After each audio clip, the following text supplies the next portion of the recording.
Oh, okay. I'm Well, going. you already started talking to him about it, Oh, so well, let I me. was wondering, he held up the book. I was wondering what genre it was. And So, it's perfect segue to get started. so one more time, give me the name and author.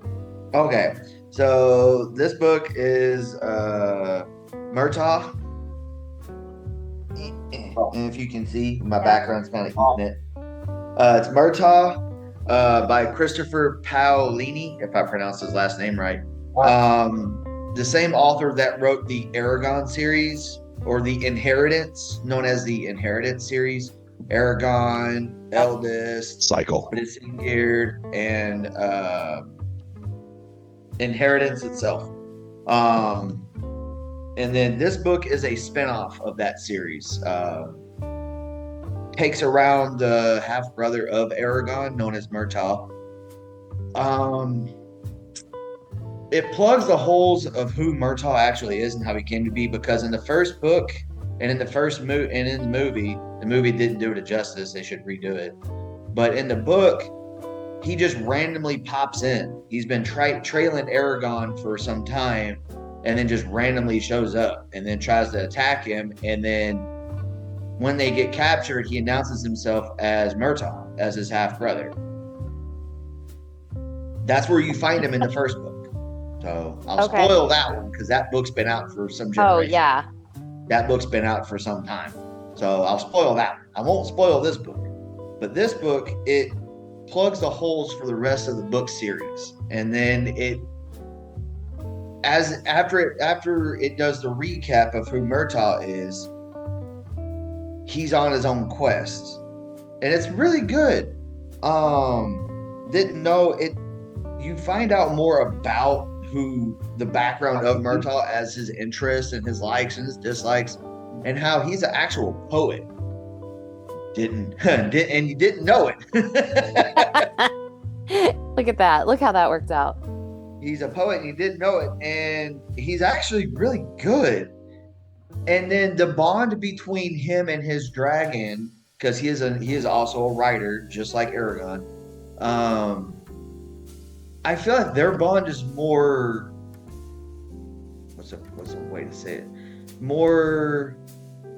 They have more of a stronger connection than Aragon and Saphira. I would argue as to say that their bond is more tight knit, closer, because their bond was forged around pain and suffering, and they survived that a lot more than Aragon and Saphira had.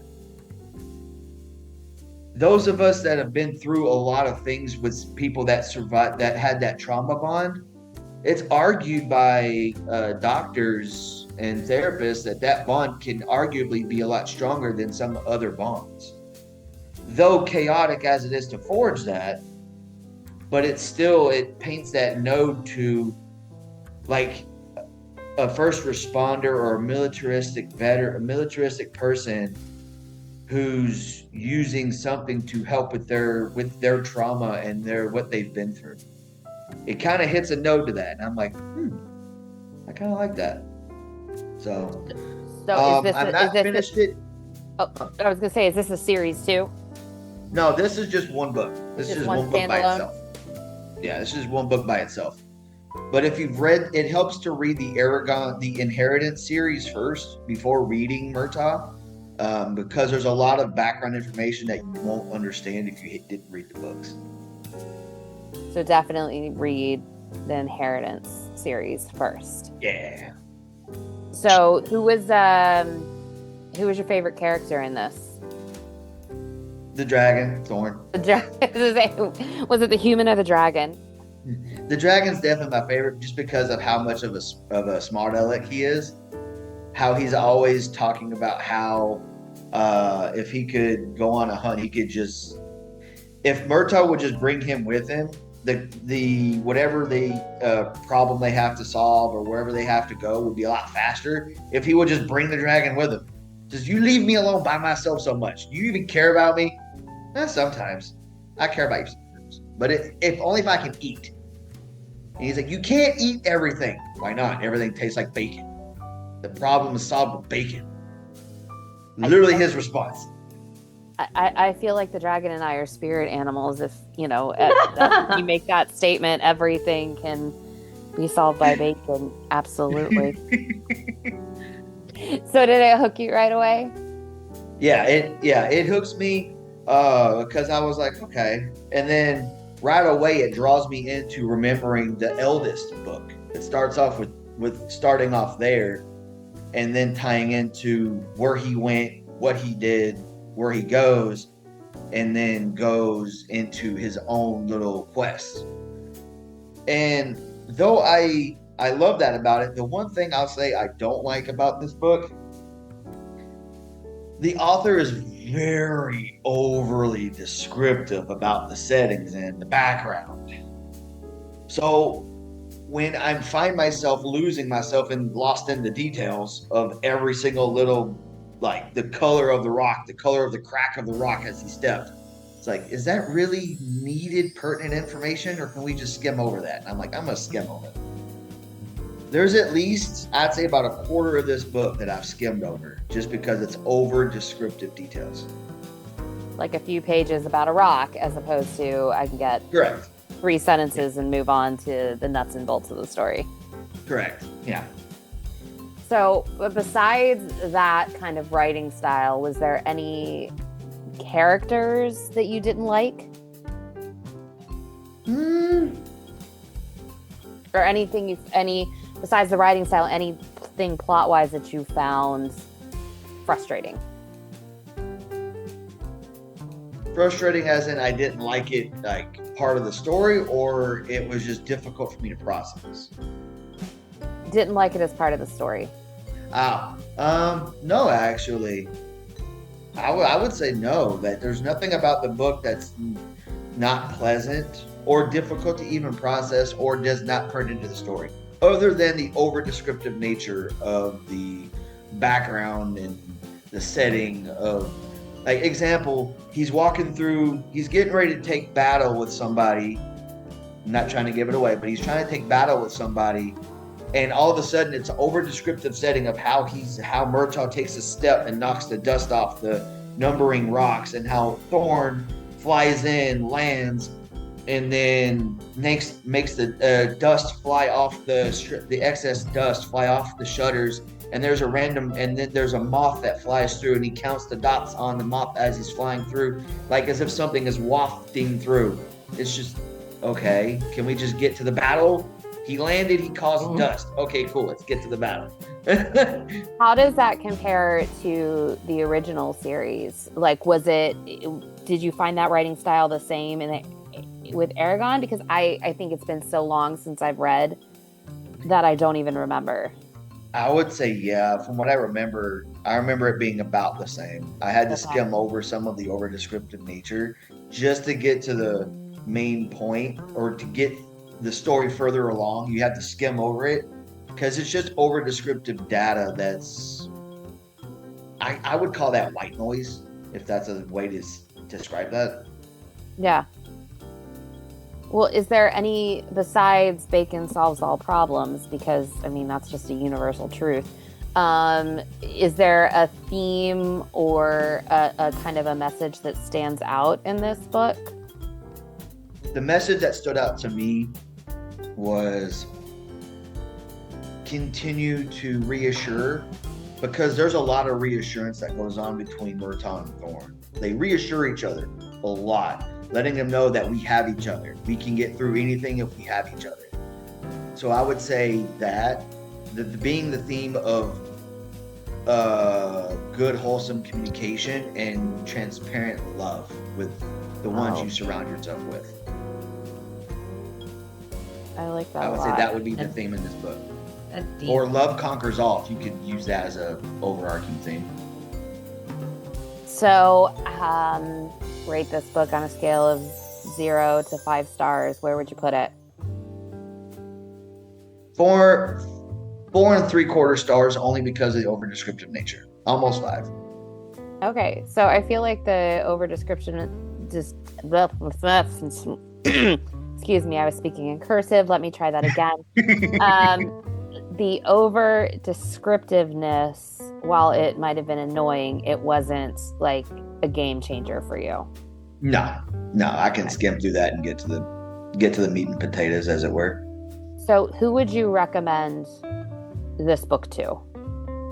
I would recommend it to anybody that likes dragons, anybody that like the inheritance cycle. Thanks, Jerry. I appreciate it. The inheritance cycle, anybody that is going through some things, that wants to try to figure out themselves. I recommend this book to them. Kind of that trauma bond, Yeah. found family situation. So obviously, I know. I think I actually might have seen the movie before I read the book, but I know the movie Aragon. So let's say you are casting this book. Who's the voice of the dragon? Ooh, that's hard. Oh, voice of dragon. Who's a wise old, deep throttled smartass I could use as a voice for Thorn? Oh, could it be anybody alive or dead? Your answer. So I go anybody alive or dead. I would say either Sean Connery or Robin Williams as the voice of the dragon, only because I liked Sean Connery's voice as the dragon heart. That's like the voice of a dragon. In my head, whenever I hear a dragon, it's always Sean Connery. Yeah. And then the cast for Murtaugh, I would use the original actor that played Murtaugh that was in the Aragon movie. Murtaugh was in the movie. Now I need to go back and watch that. Oh, It's just Sylvester Stallone. No. Oh, tell me that wouldn't fit. No, and actually, a little bit. With the way Sly Stone does that little bit of snarkiness in his voice, and it comes out so weird, I think it'd be perfect. What about Billy Bob Thornton? Is that too shallow of a voice? I mean, he's so snarky in everything he does, but like his snarkiness, but it's not the voice. Yeah, the voice isn't there. Yeah, I think his voice tends to bring a little bit more anger and pointedness, less just like not awkwardness, but the absurdity.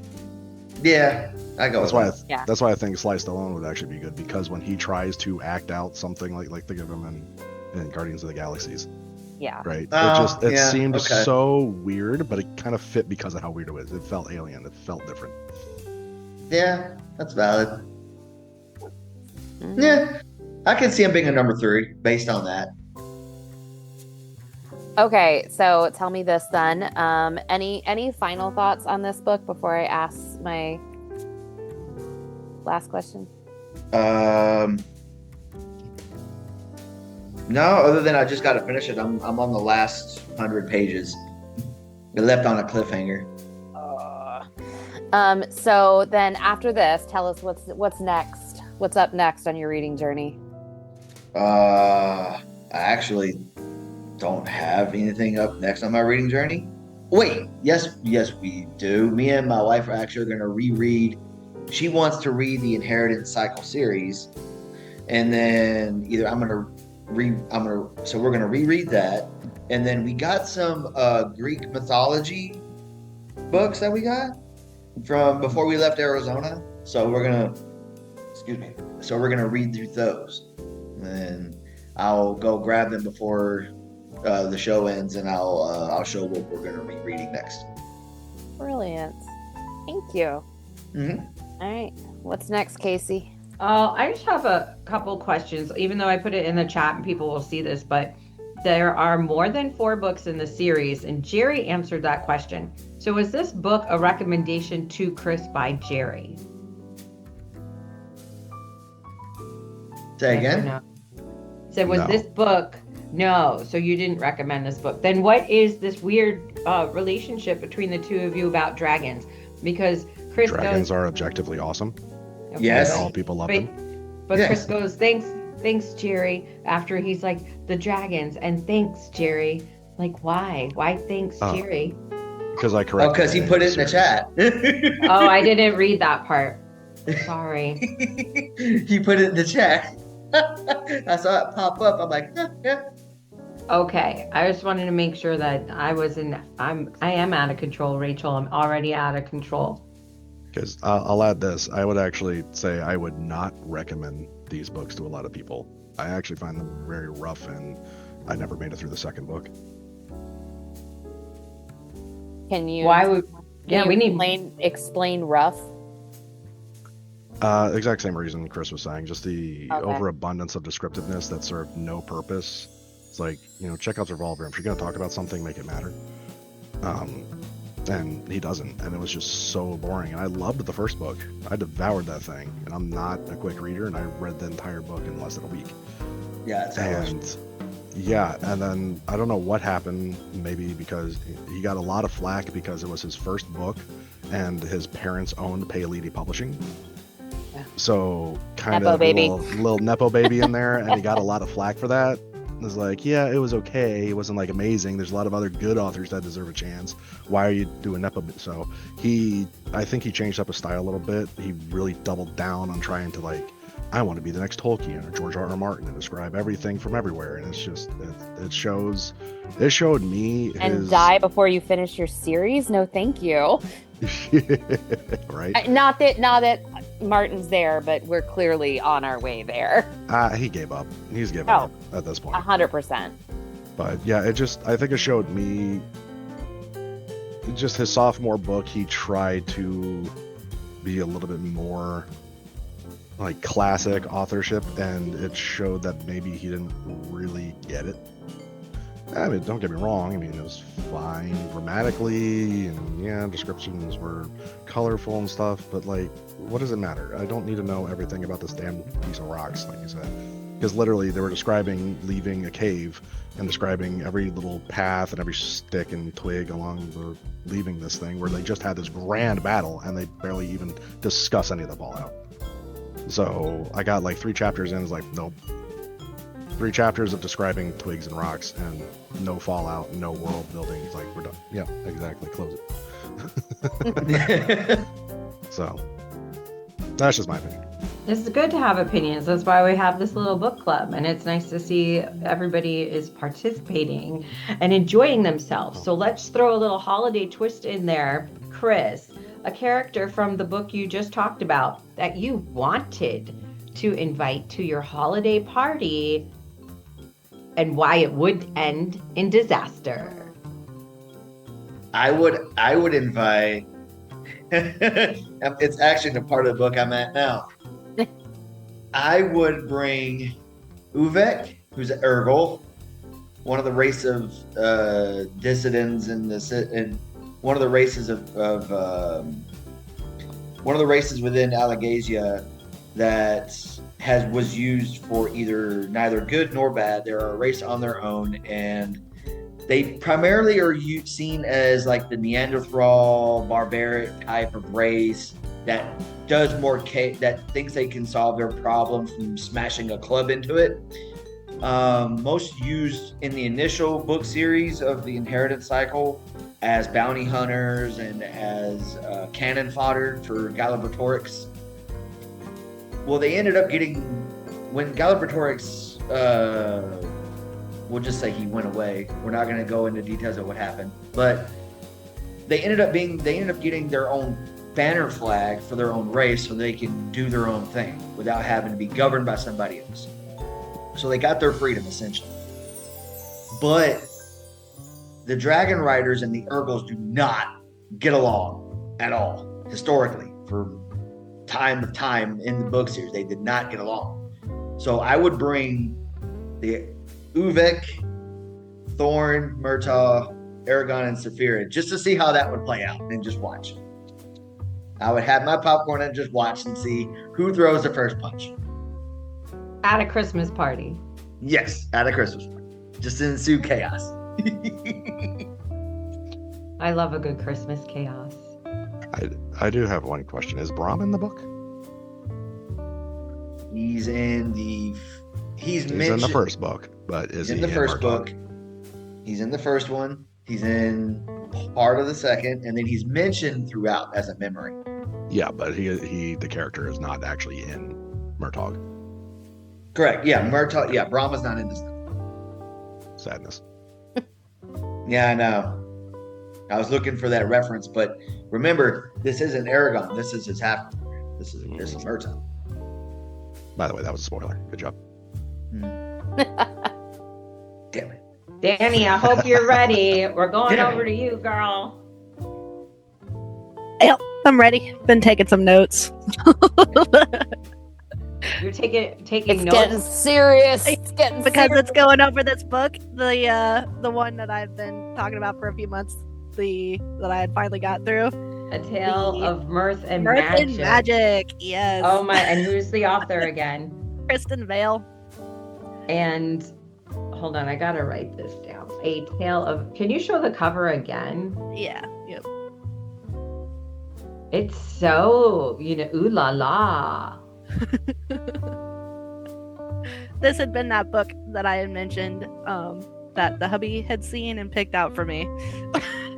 So what's the genre? Because I kind of Romance. Spice. But I would say more like fan fiction smut, and not good fan fiction. Oh no! And it's fantasy as well. So What's a think- romantasy? Yeah, it's a romantasy. Yep. The first thing or that's smut. Interesting. yes, but not good smut because I have read a lot of fan fiction and Wait, I so would- let's do spicy. yeah. So chili peppers. Out of 5 hot chili peppers, how many hot chili peppers are you gonna give it? 2.5, and it got the extra half just because towards the end I was just so like, okay, let's think of it as like it's a fan fiction Renfest kind of thing, and just be like, I wanted to finally just know how it ends. That's why it got the extra half. Because at that point I was just like, okay, like all my initial just get through it. Like I want to know the ending, and the ending was okay, so it got that extra half. Aww. So 2.5. Well, it was sweet that your hubby Jerry gave that to you.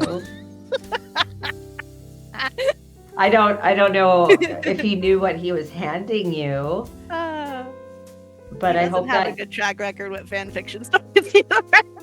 Picking for me. If So you we'll haven't just leave noticed, it I at do this on that. purpose. So Danny, what's your first thoughts reading this? Okay, so I was 13 pages in, and I won't say because like some bad words, but the quote was, "Well, he is effing adorable. Be still, my CLIT." Whoa. So On yeah, page 13 13. pages. 13 pages Awesome. in. Yeah. So I'm just like, vulgar, crass, garish, lewd, obscene, tasteless fan fiction are some of the things I jotted down. It's not an empowered woman book. So it's very much like a cliche with it of like she has past family drama and she's on her own and left at a young age, and he has past relationship drama and like they just can't overcome that, but they're gonna F along the way this whole entire story.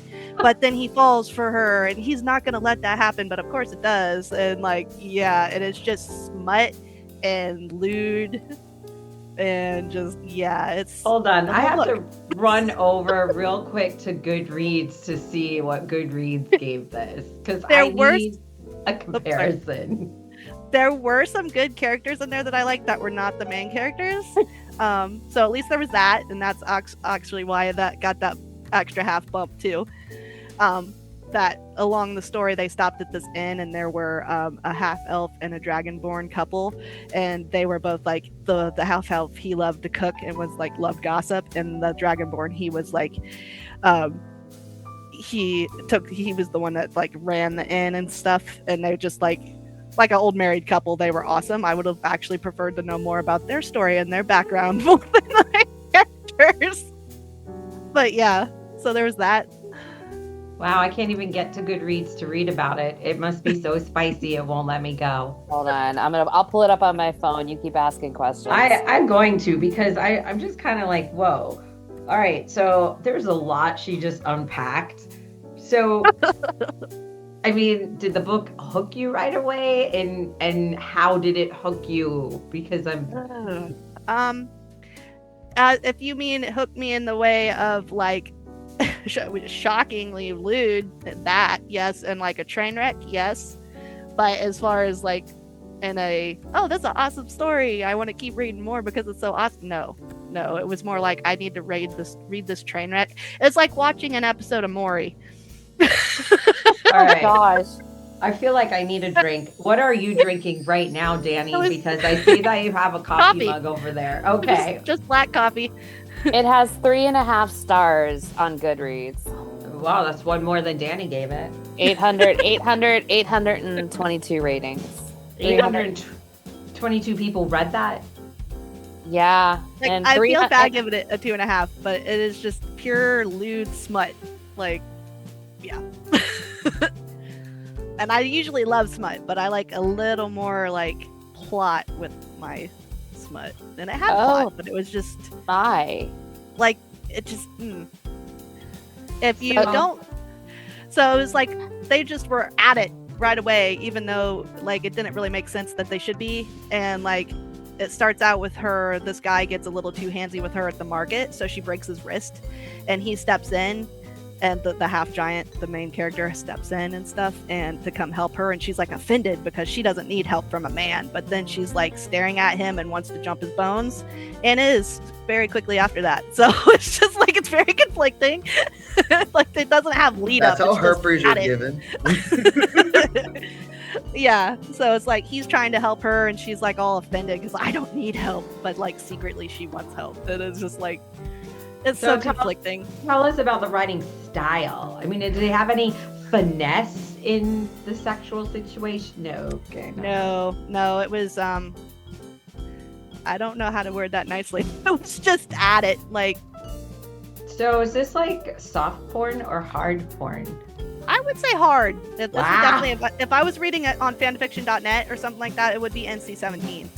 Wow. That should be a question that we ask is what parental rating do we give these Well, books? And two, Oh, gross. I read fan fiction on an archive of our own, and it would be rated like on that. It would be there's M for mature. This would be E for explicit. So, which is the highest. Oh, you not could go. E is not for everyone. E is No, for, E is for Okay. Oh my So, God. so I was just looking through some of the Goodreads reviews on this, and the ones that are 3 stars and below are basically saying the exact same thing you're saying right There now. you go, sweetie. One of the things that one of the reviewers said was the modern language that was used to describe some of the things Mhm. Yes. threw them off a lot. Yes. Like I feel like it could have been.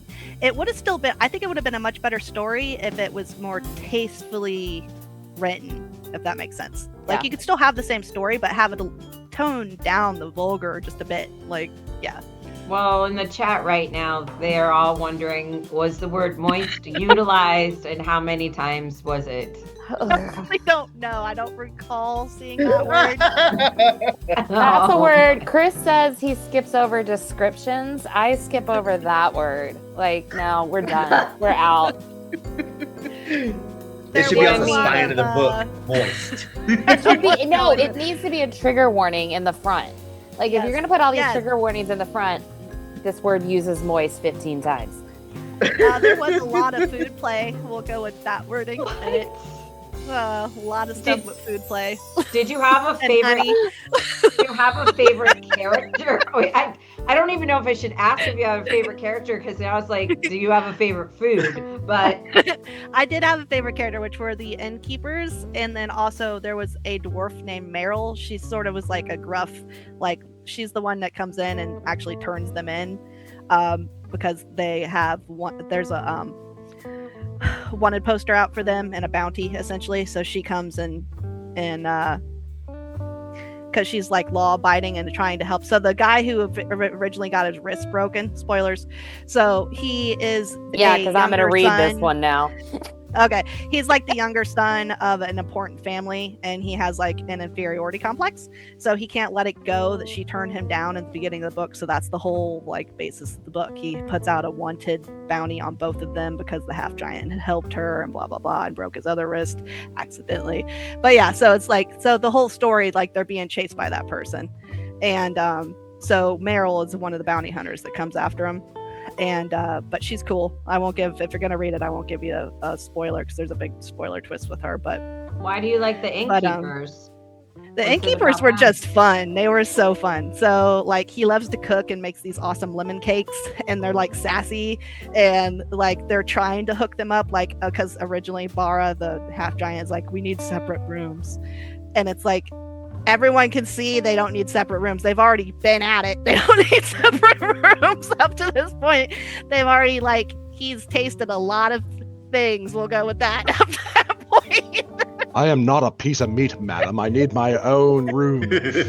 Yeah, because he's like, oh, there's a lot of like, I can't give myself truly all of me because of like, you know, I'll get my heart broken and I'll fall for you. So, but I'll do all this other stuff that's just not penetration. Like, they've done that up to the end. And so even the innkeeper's like, oh, you guys need a room, you know, like, you know, so they make them this awesome lemon cake and like wink, wink, you know, bring this to him. And then obviously they end up sharing a room. So it's like, having This that is all extra I room wanted is to sort of- know. Yeah, they didn't Where need was the extra lemon cake? How was lemon cake involved? No, I don't think you want to know how lemon cake was involved. Makes it more moist. Soho, one of the innkeepers. Was the cake Soho is moist? like an awesome cook. He's this half elf that's his passion. He loves to cook, and his partner, the Dragonborn, Legus, he's just like, you know, you got to, if he gives you any food, you got to just tell him how awesome his food is, because like he will legit cry if you don't tell him how awesome his food is. They were just like the proverbial married couple, and they were awesome. So I yeah, so they were, like, my hesitate favorite. to ask any of the questions, but here's the next one. What was the most memorable or powerful scene?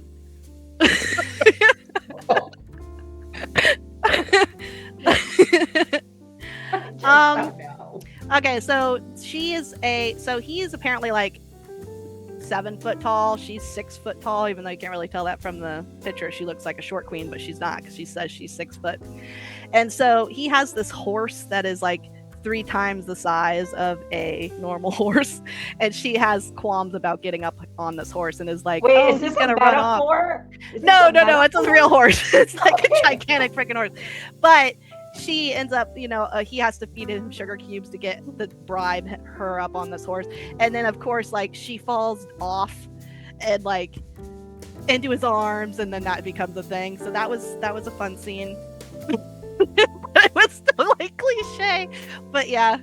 I can't. The chat is crazy. And I have to put in our description for this month's book club. If anybody, like, the chat is off the chart. Oh, and that was one of the things too, is like, because she's so big and stuff, and she's never been able to be just picked up like a feather, he made her feel light as a feather. Rachel, your face. Sorry, those are the wrong. So yeah, it was that kind of like Gagging. Like that stuff. So, again, every question is going to sound so perverted, but what's the big idea?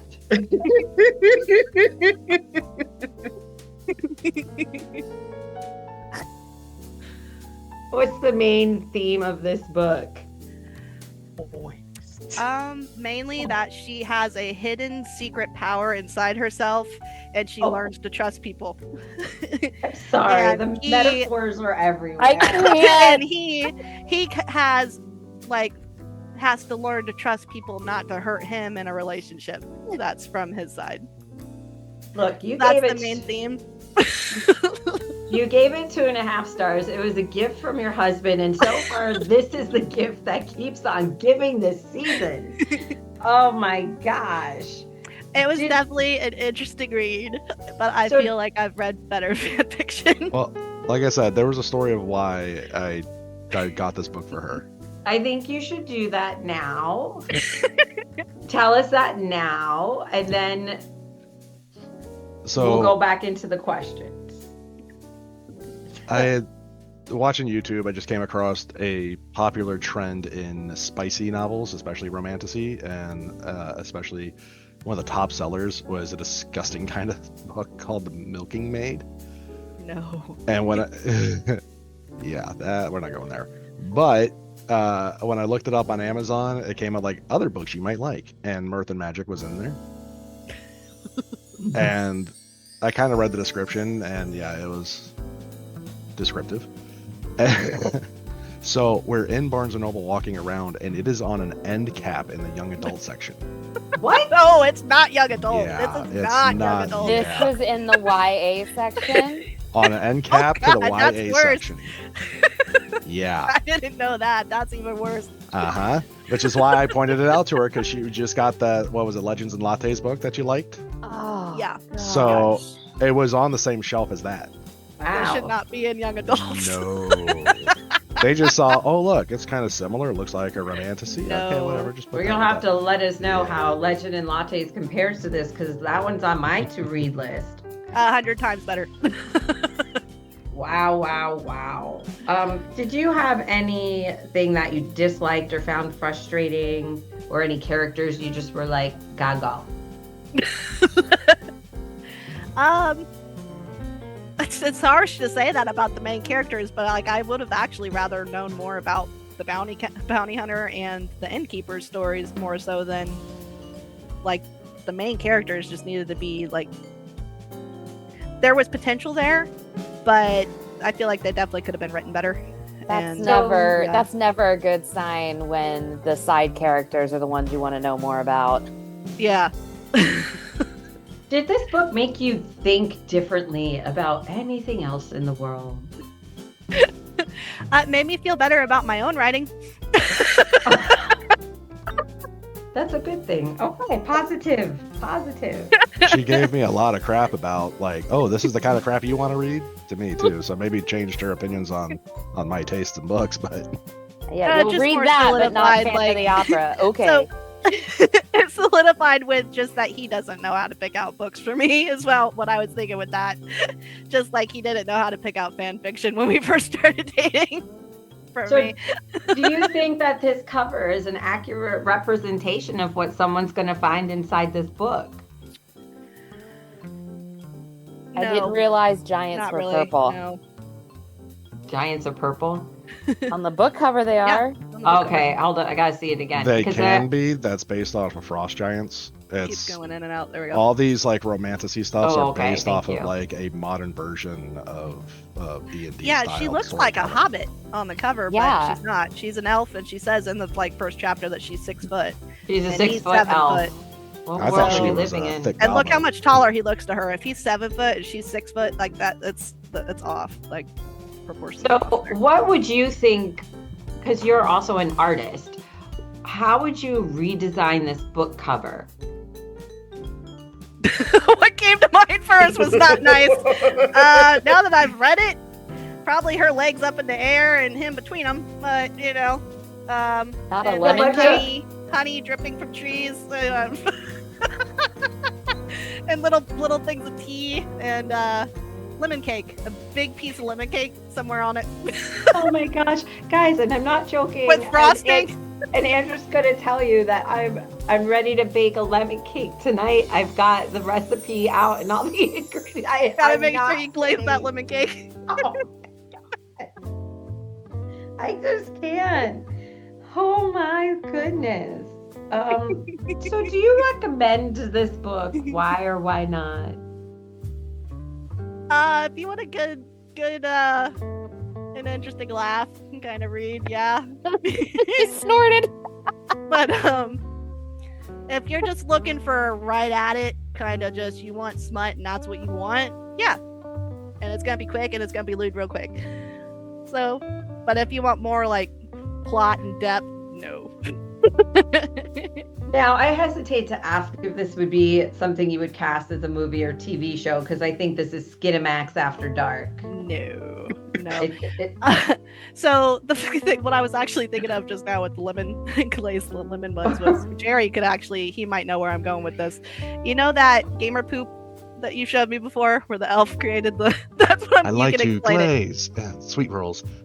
Yes, yeah, I like to that's bake where I and could glaze see this. sweet That's rolls. about the best.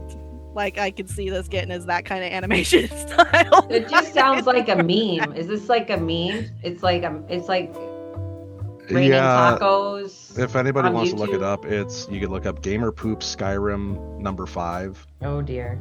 It's Machinima, where they've taken the gameplay and voicing and stuff from the Skyrim game and modded it to be incredibly just horrible and goofy and offensive, and it's kind of wonderful. Yeah, and he's like, take these funds It's and please your awesome. husband like never before. That's what I picture Soho as. Now, Andrew, for those who are watching this that don't know, we're married, but babe, this the lemon cake. It's only for like eating. That's it. There's no other things happening with la lemon cake. Can you just acknowledge, Andrew? Acknowledge, Andrew. Acknowledge that we're not doing anything but eating the lemon cake. Like no one. Oh, Danny, will you read more from this author? No. If your Nope. book, if this book could whisper something to the author, what would the book whisper to the author? He's still my clit. And she said she wasn't gonna say it. She said it. God. She spelled it earlier. So now, Danny, I have to ask. God, who put that in a book? If you had to invite, you're great, a holiday, we're at a holiday party, which character are you inviting and why is it ending in disaster? I would totally invite Meryl because I would totally make a move on her, but I just knowing myself, it would go awkwardly wrong. And there it is, friends. There it is. Danny, I appreciate all of this, actually, more than you know. Wow. I mean, a tough act to follow, but we're going to throw Andrew into that follow the tough act. At the end of this, please stick around, friends, because we're going to be asking you a holiday would you rather. Ooh. I know. We'll see how it goes. But it's not has nothing to do with lemon cake or clit or moistness. Oh my god. Okay. All of it. Listen, if anybody knows, like, we don't, I mean, Rachel, it's all tropes, all genres. It is. Okay, just was Andrew, tell Rachel all about your book, but wait, she's gonna ask you the questions. All right. So, Andrew, what title? Who's the author? Oh boy. Tough act to follow. Okay, we have Wednesday, and it's another little golden book. book. Yep. Takes me literally 30 seconds to read. It's great. I mean, before we no, I'm gonna ask that last. Never mind. So, is this Wednesday, as in Wednesday Addams? Yes. Okay. So, what were your first thoughts when Casey made you read this book? I didn't know she got it until she got it. Do you have an affinity for Wednesday Addams or the Addams Family? Yeah, I would say so because she's no nonsense. I do appreciate that about her. Just get to the point. Did it hook you right away in all the amazing pages of that little golden book? It's like watching the 2 seasons in 30 seconds. Oh, it's got stuff from the second season in it? Yeah. Okay. I still haven't watched the second season. I need to get on that. Even better. Okay. Good. All right. So who's your favorite character and why? Whatever her name is, the werewolf girl. Okay. Why? Enid. Cause she's bubbly and also a werewolf. Like, Yeah, I recently read a book where you learned werewolves can be delightful. They're not all scary. So, how was the artwork in the book?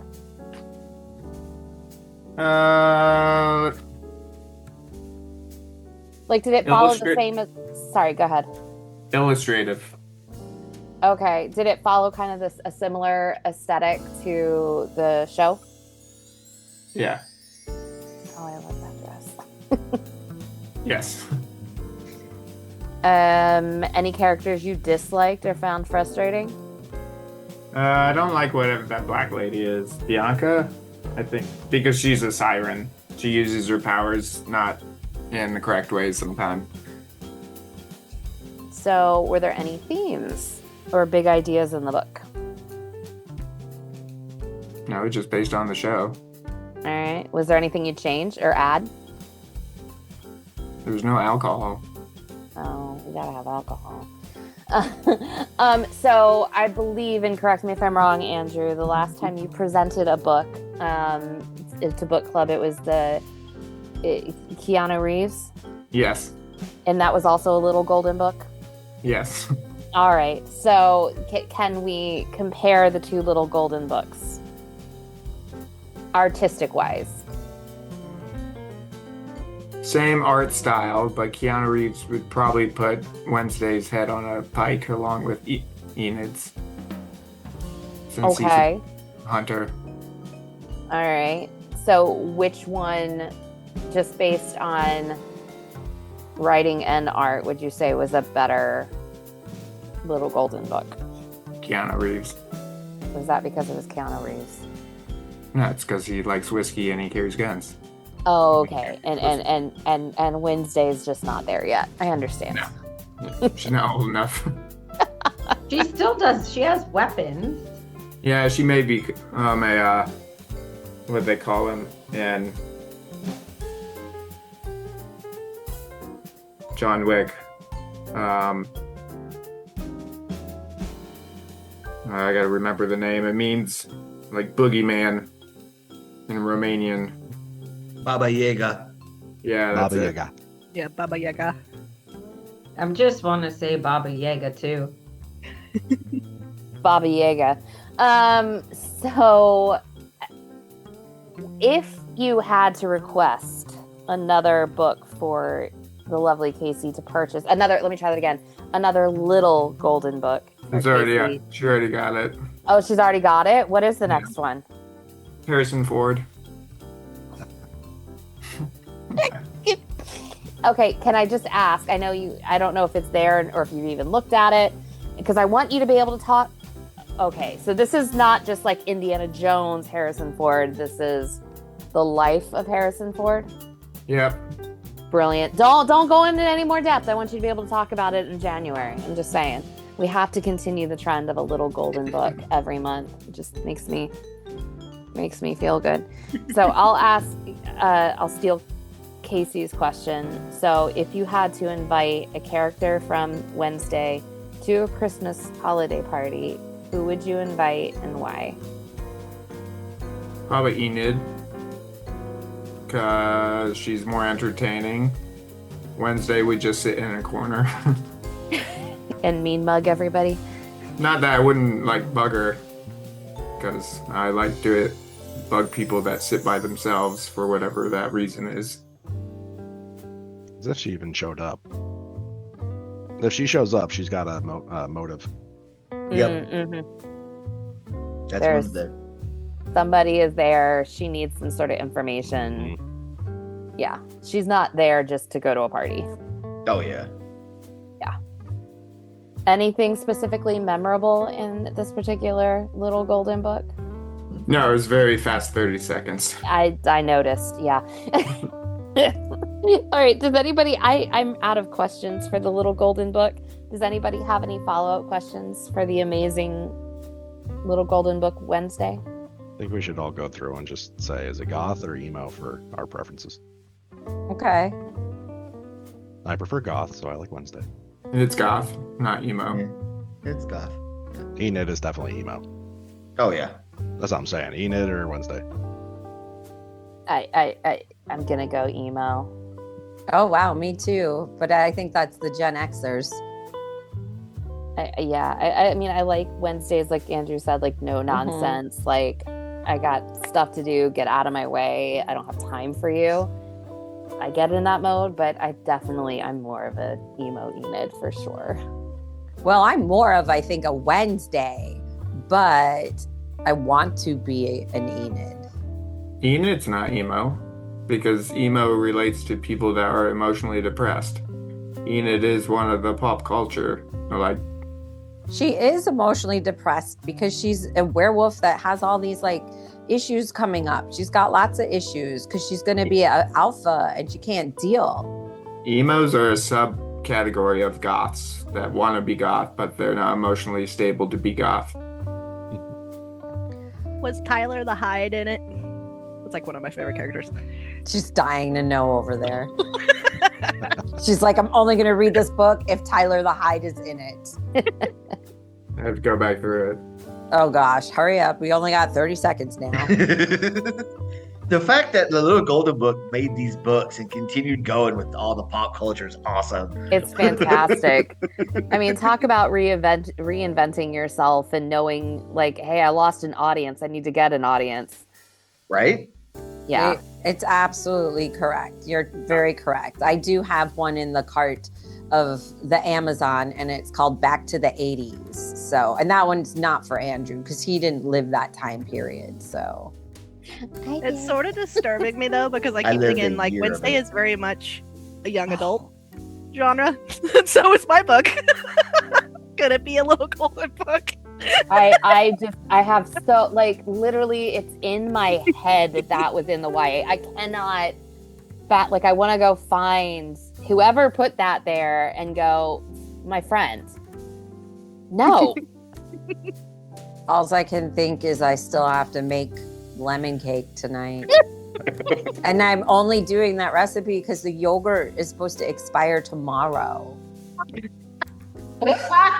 And none So of this- many words.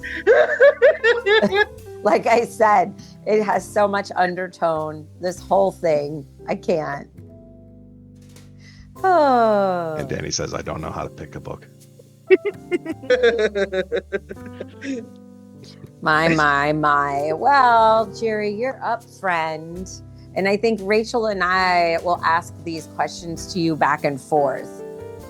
What do you think, Rach? How about I go, Jerry? The first question is, what is the title of the book and who's the author? Frayed edges.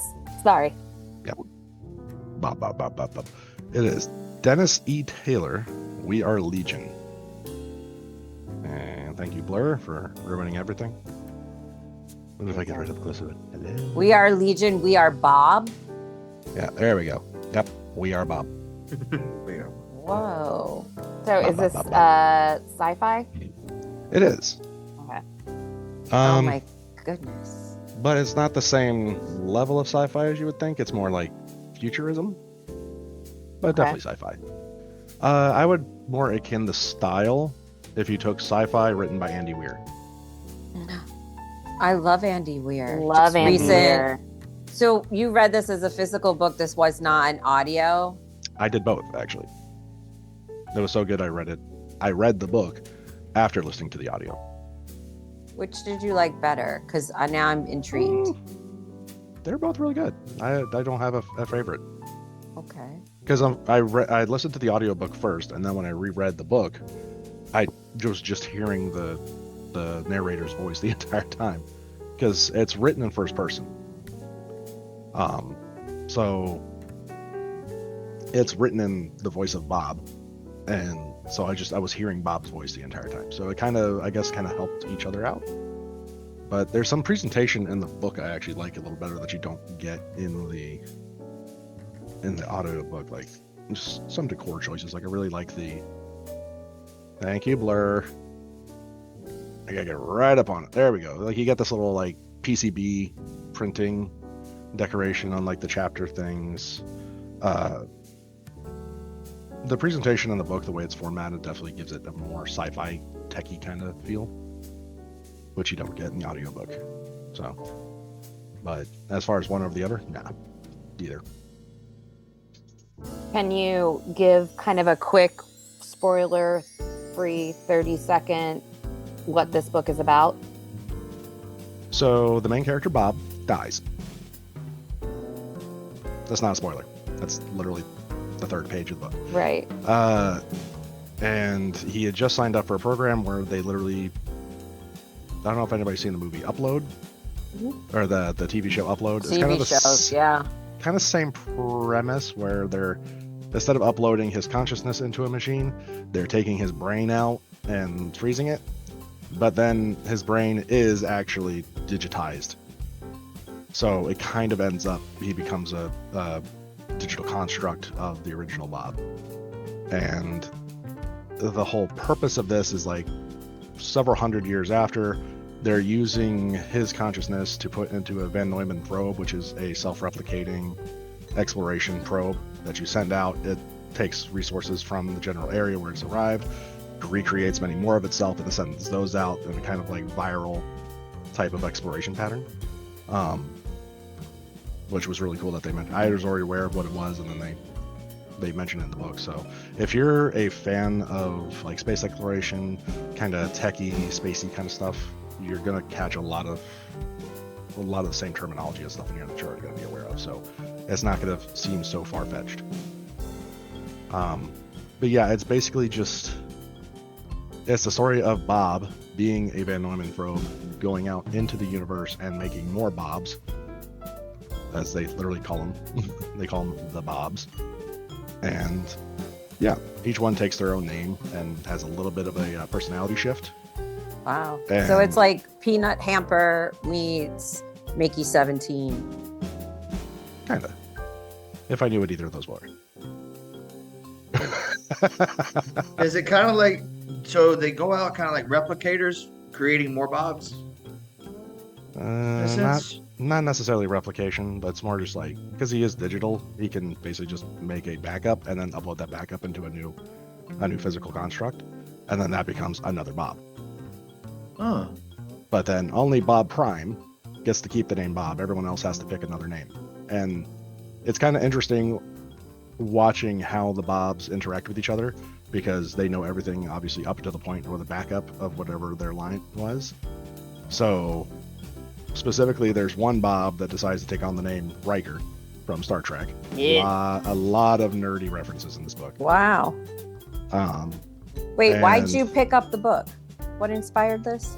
Honestly, because right on the cover says, "I love the Bobiverse, Andy Weir." Well, Okay. There you go. All right. Because I see on Audible it has over 100,000 reviews. So continue your story. Yeah, that's kind of the same thing. It's a story about all the Bobs kind of interacting and dealing with the state of humanity, exploring the universe, finding alien races, visiting other planets, and then eventually the kind of interwoven personalities of the Bobs dealing with each other. Because even though you have Riker made a Bob who took the name Homer Simpson, specifically to piss off Riker.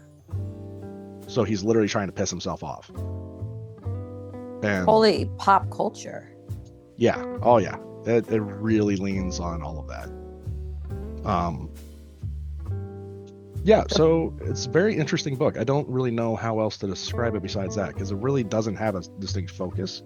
And I do think the book kind of lacks for that. But at the same time, because it doesn't have a specific focus, you're able to kind of jump between the Bobs without, each one kind of has their own focus.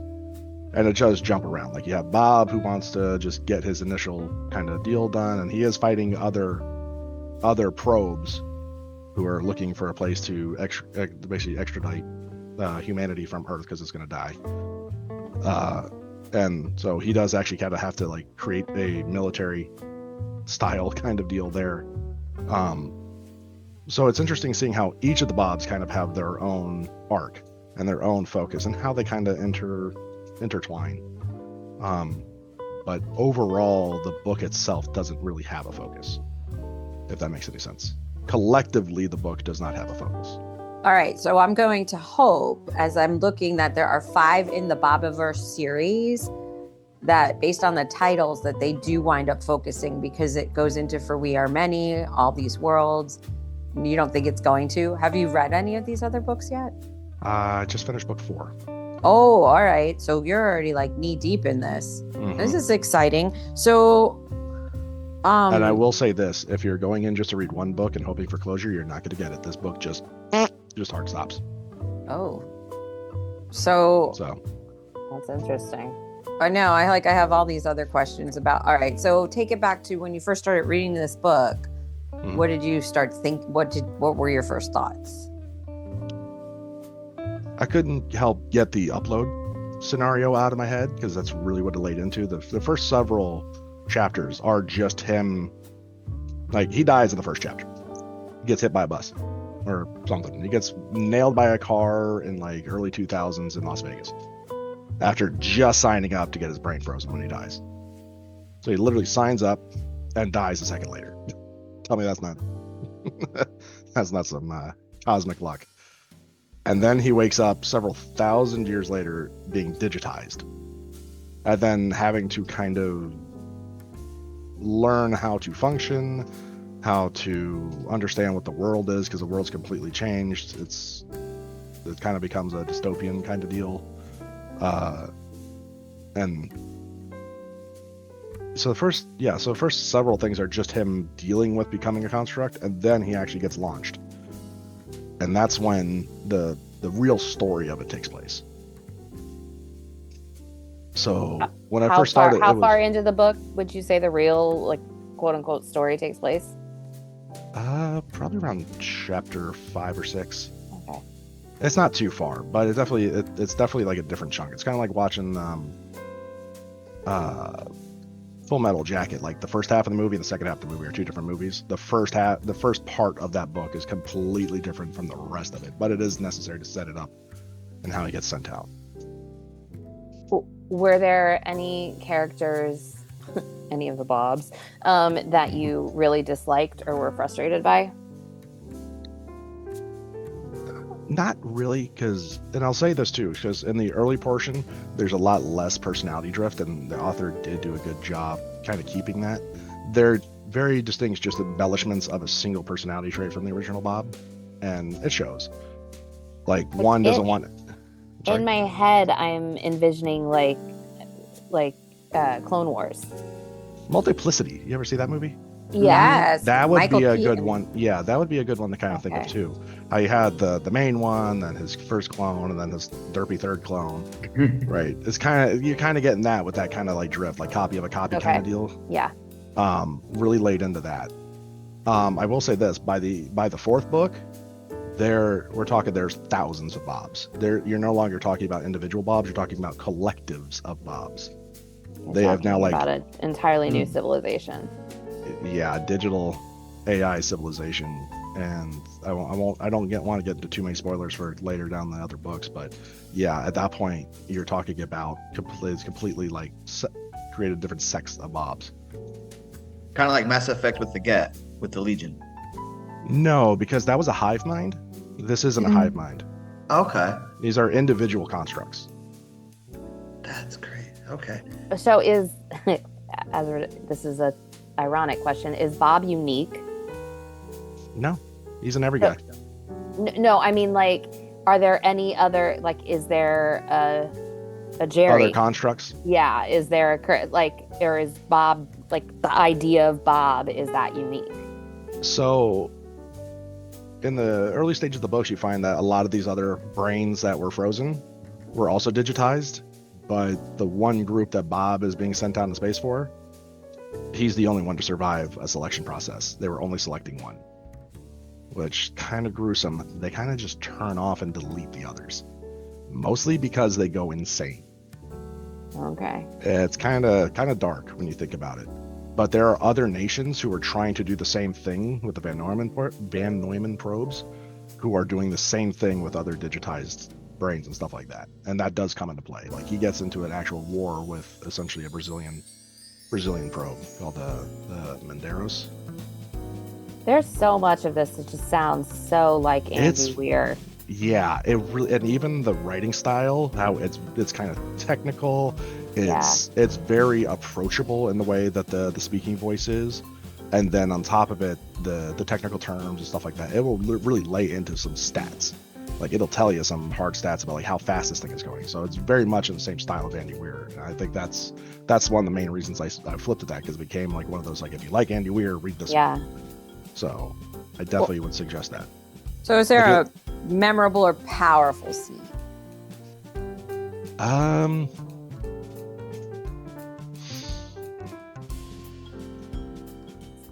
There's I'm trying to remember too what was. I don't want to spoil the second book. I'm trying to remember if it was in the first or second. I would say probably, yeah. God, I don't know if it's in the second book though. Homer's outcome is rough. So prepare yourself. Yeah, I not even because you're not going to see it coming.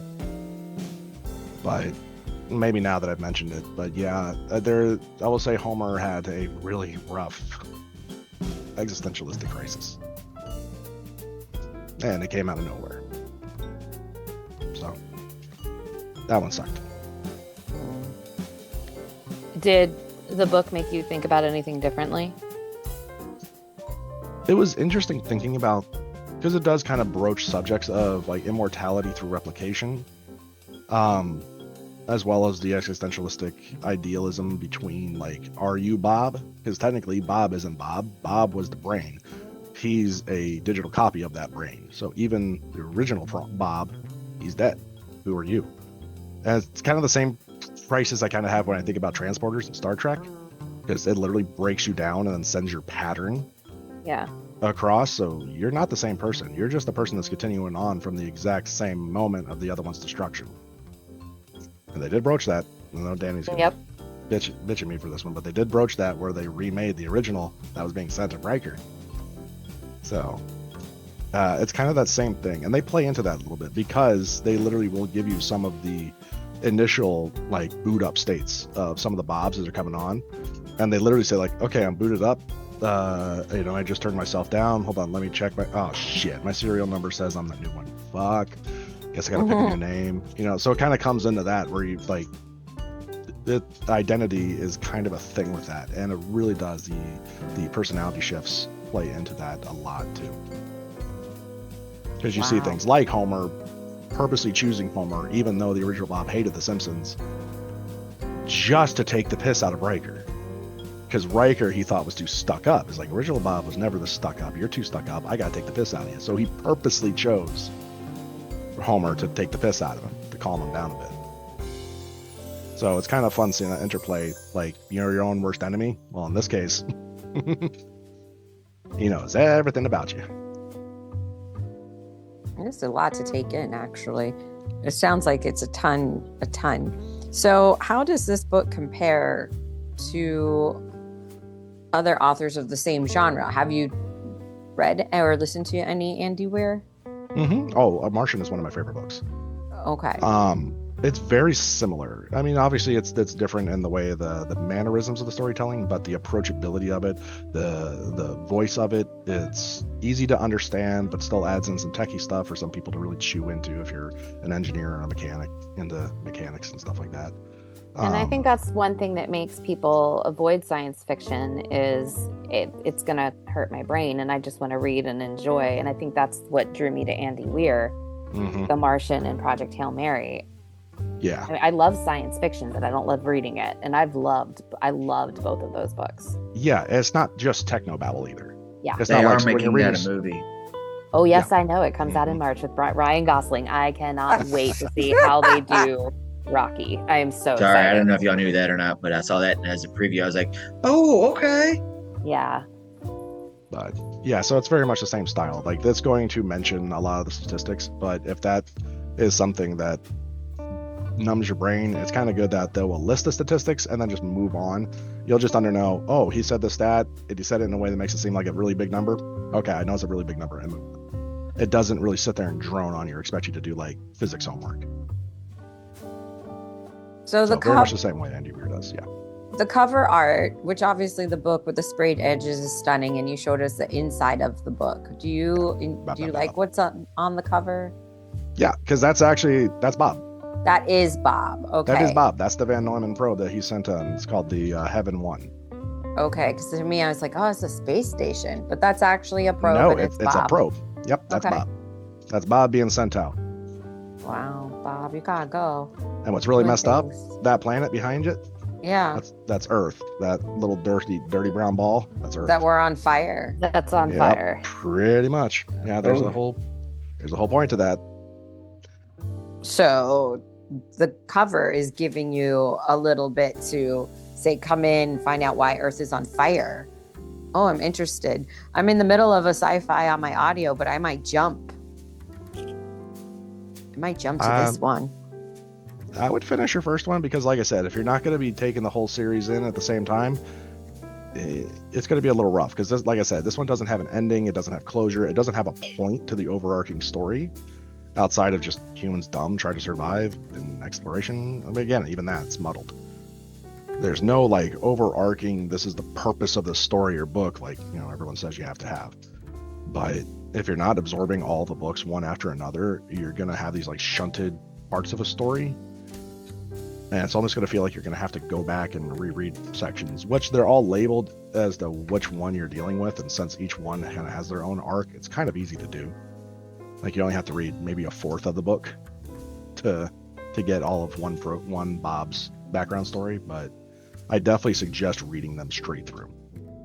Okay, so then if a person had to choose because they're not able to audio or they're not able to get the physical book, they had to pick one or the other, which of the two would you recommend? Honestly, I kind of probably, I know I said earlier I can't choose between the two, but if you had to just get one and go through it, I think the audiobook is pretty good because, like I said, the guy who's doing the reading does a pretty good job keeping it more human, which is an interesting thing to think about when you're talking about a digital copy of someone. Which I'm going to tell you, the narrator is Ray Porter. Yeah. Okay. I will say this. Second book had some rough patches where you could tell they went in and like re-recorded a couple lines, and yeah, you're going to notice those. The quality of the second book's read through is a little rough, but the other three are great so far. 1 through 4, or 1, 3, and 4 that I've listened to. What's up next Probably for the you? fifth book. Fifth book. Yeah. Okay, so since that one's your next book and you know most of these characters, who are you inviting to your holiday party and why is it going to end in disaster? Oh. Well, the easy one would be the Madranos bro because he's psychopath. There's a lot of bad people to ruin a party. You have an entire race that wants to just steal everything from the universe. You have another alien race that has a bunch of jackasses who are, you know, just bastards. There's a lot of bad people in these books. Wow. Okay, so is there who are you bringing to be the life of the party then? Probably Homer. Is Homer also going to sing all the Christmas carols? Oh yeah, he would do it just because everyone would hate it. He is the class act troll of all the Bobs, and his whole personality kind of spoke to me. Wow. Which is probably why, like, the conclusion of his story kind of sucked. So how many stars do you give this? How many stars? Just the first book. Yes. Just the first book, 4 out of 5. And the only reason why is because that hard stop at the end, you're not ready for it. You're just like, okay, it's getting kind of good, and then it just stops. So that was rough. And again, there wasn't really like an overarching kind of purpose to any of the stories. So that too kind of gave me a harder time kind of keeping a cohesion to all the stories. And when it's jumping between Bobs, it's jumping time periods too, because time is getting relative with the way that they're at least traveling at near speed of light. So they will start at a Bob 300 years from initial launch, and then the next chapter will go back 150 years to another Bob, and then we'll jump 300 years in the future again. And it's kind of hard keeping the timelines together. I was just gonna ask, does it catch up between? Does it start off like? No, it never kind of comes to a point. Part of that too is so that you can kind of do the jump between these Bobs and kind of follow their stories without ever concentrating on one for too long. but it's kind of jarring, and I don't think it would have necessarily been a problem if it was written in chronological order. I'm tempted to go back through the book and read them in chronological order because they actually do have the dates. And as so there is a That would be chronological period. interesting. Yeah, so it'll tell you the dates and who it is and what the date is, which Bob Yeah. and what date. Now I have a dumb question. Bob, the initial character, Human when Bob? he died and his digital brain got downloaded to a physical construct. And I'm seeing on the cover of the book, it is literally just a probe that's launched. Yeah, he's a box and a probe. Okay, cool. Just making sure it's not an actual person, and it's the probe we're reading about. That's with his No. with his digital brain. Original Bob got splattered by a car. They saved Yep. his brain, and then Yep. a digital construct of him woke up several hundred years later. And they actually do describe that the process of taking the brain and digitizing it destroys the original matter. So the act of digitizing him, kind of like upload, when they're scanning the brain, just kind of disintegrates their top of their head or Gotcha. stubs out their neck. Okay, Yeah. so what kind of construct did they put the digital brain in without, like, if you can? It's an AI, so it's not really. Okay, and then the AI got put into a probe and then launched out.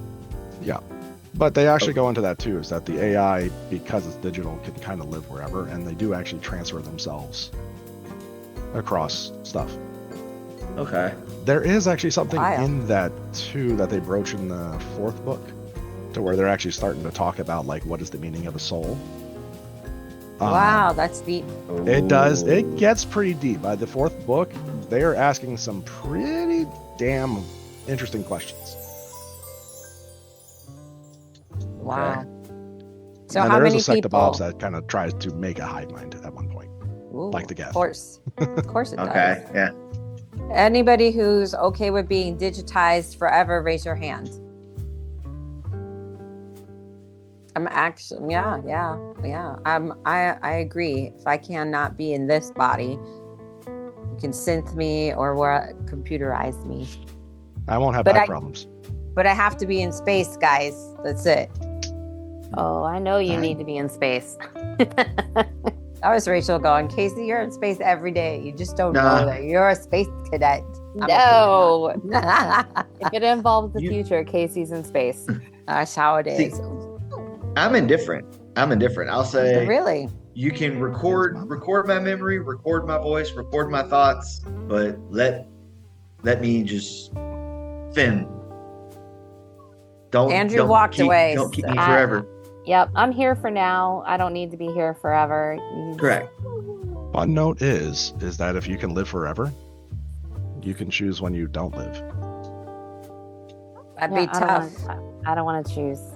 Mm-mm. When my time's up, let me go. I'm gonna let the universe take care of that. Mhm. Andrew, the question was if you had the choice or the chance to be digitized to live forever, would you do it?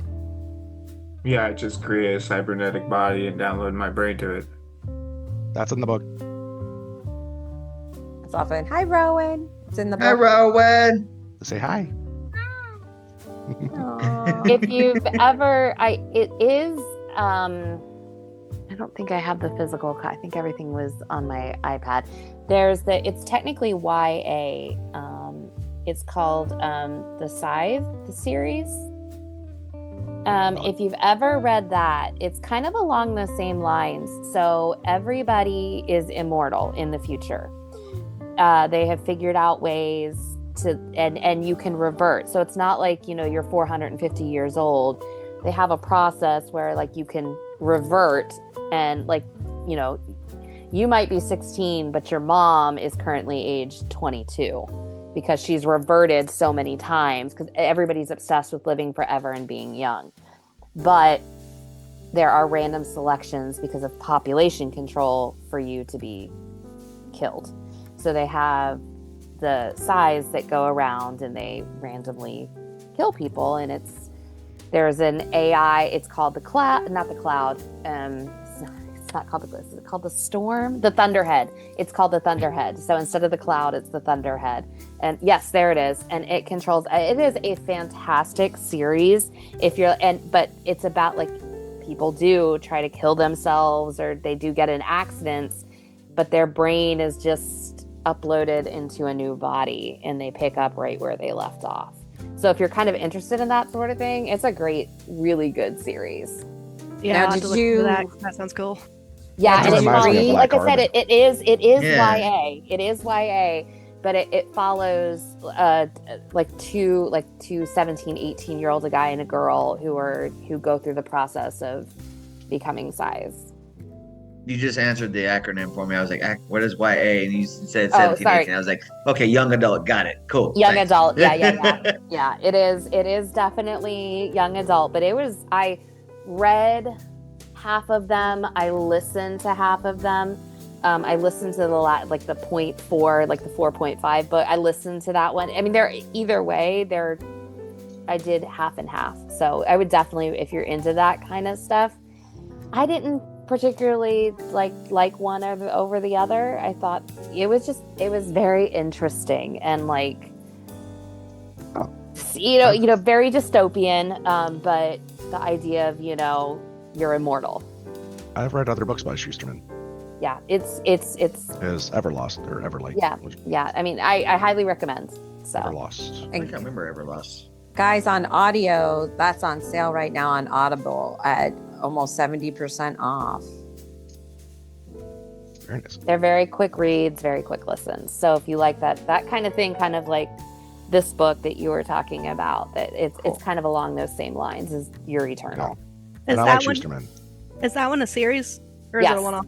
Okay. It's a series. There's technically you call it 3.5. There's 3. I think there's 3, and then the last one that he wrote is like a collection of short stories. He didn't write all of them. He wrote some of them, and he had other people write some of the other short stories. But they all take place, and it's definitely important to read because you get more information of what happens after the final book. So. Which this I love. I got 2 new book recommendations so far that I'm interested in out of book club. And we're still not done yet because Rachel has a book that she's going to share with us. Are there any more questions for Jerry before we go over to Rachel? Can I ask Danny, because I think I forgot, or we forgot, what are you reading next?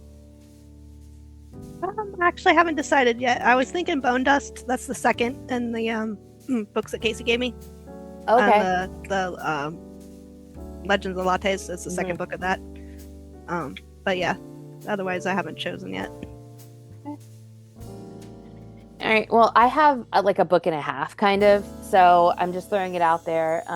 I did actually, this is my first DNF. Like I chucked it out the window, but yet it's here in my hand that I didn't finish. I was supposed to read it for a book club in January, but I think I made it. It looks like I made it to page 43 and said I couldn't do it anymore. It's How to Become the Dark Lord and Die Trying.